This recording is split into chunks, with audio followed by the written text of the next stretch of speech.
গুনাহ মাফ না করে কবরে যাই তাহলে আমার খবর আছে। তাহলে ওই রকম অনুতপ্ত আমাদের হওয়ার দরকার আছে নাকি নাই? আছে। আমরা জানতেছি ভাই, আমাদের অসংখ্য গুনাহের কথা আমরা জানি, অনেক ইমামের মুখে শুনি, অনেক হুজুরদের মুখে শুনি, কিন্তু আমরা এগুলো শুধরাই না। এরকম হয় না আমাদের মাঝে? হয়। আরেকজন মহিলা দেখেন, এই গমেদিয়া গোত্রের, তিনিও এসে একই অবস্থা, ইয়া রাসূলুল্লাহ আমাকে পবিত্র করেন। বিশ্বনবী মুখকে ফিরিয়ে নিলেন একবার, দুইবার, তিনবার। তো এবার এই মহিলাটা এবার আল্লাহর নবীকে বলছেন, ইয়া রাসূলুল্লাহ আপনি মাইজ বিন মালিককে যেমন ফিরিয়ে দিচ্ছিলেন, আমাকে কি এরকম ফিরিয়ে দিতে চাচ্ছেন? ইয়া রাসূলুল্লাহ এই যে দেখুন আমার পেটে একটা জিনাকারের সন্তান। বলেন নাউজুবিল্লাহ। এখন আমাকে পবিত্র করুন। কিভাবে আমি পবিত্র হতে পারি? আল্লাহু আকবার। কি অনুতপ্ত ছিল তাদের গুনাহের ক্ষমার জন্য।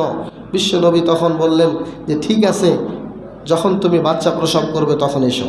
ঘটনা আমি একদিন বলেছিলাম, বাচ্চা প্রসব করার পরে যখন মা আসলো, তখন বিশ্বনবী বললেন তাকে দুধ পান করো, তারপরে এসো। দুধ পান করানোর পরেও মহিলাটা আসলো। আসার সময় হাতে এক টুকরা রুটি দিয়ে নিয়ে আসছিল এবং আল্লাহর নবীকে বলছি, ইয়া রাসূলুল্লাহ দেখুন, ইন্না ওয়ালাদি ইয়াকুলুল খুবজা, আমার সন্তান সে রুটি খাচ্ছে, আপনি এখন আমাকে পবিত্র করেন। বিশ্বনবী এবার সাহাবীদেরকে বললেন, হে আমার সাহাবীরা, সন্তানটা নিয়ে নাও। সন্তানটাকে কোলে নিল সাহাবীরা এবং তার জন্য গর্ত করা হলো বুক পর্যন্ত। ফাহাফার আলাহু ইলা সাদরিহা, তার বুক পর্যন্ত তার পোতা হলো। পুঁতে তাকে পাথর মারতে মারতে দুনিয়া থেকে বিদায় করা হলো।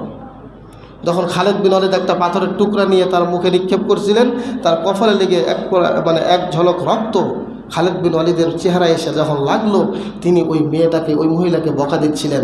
বিশ্বনবী বললেন, হে খালেদ তুমি চুপ করো, যেই বদদোয়া তুমি তাকে দিয়েছ, আর তুমি জানো না এই মহিলা এমন তওবা করেছে, এই তওবা যদি সারা মক্কা মদিনার লোকের মাঝে ভাগ করে দেওয়া হতো, সকলের গুনাহ আল্লাহ ক্ষমা করে দিতেন। সুবহানাল্লাহ, কি তওবা সে মহিলা করেছে। সম্মানিত উপস্থিতি, আসুন, রমাদান মাস গুনাহ ক্ষমাহের মাস, রমাদান মাস তওবা কবুলের মাস, রমাদান মাস হচ্ছে আল্লাহর কাছে ক্ষমা চাওয়ার মাস, আল্লাহর কাছে দোয়া কবুলের মাস। আমরা যেন আমাদের গুনাহের ক্ষমার জন্য বেশি বেশি করে রব শব্দ ব্যবহার করে আল্লাহর কাছে দোয়া করতে পারি। আল্লাহ তাবারাক ওয়া তাআলা আমাদেরকে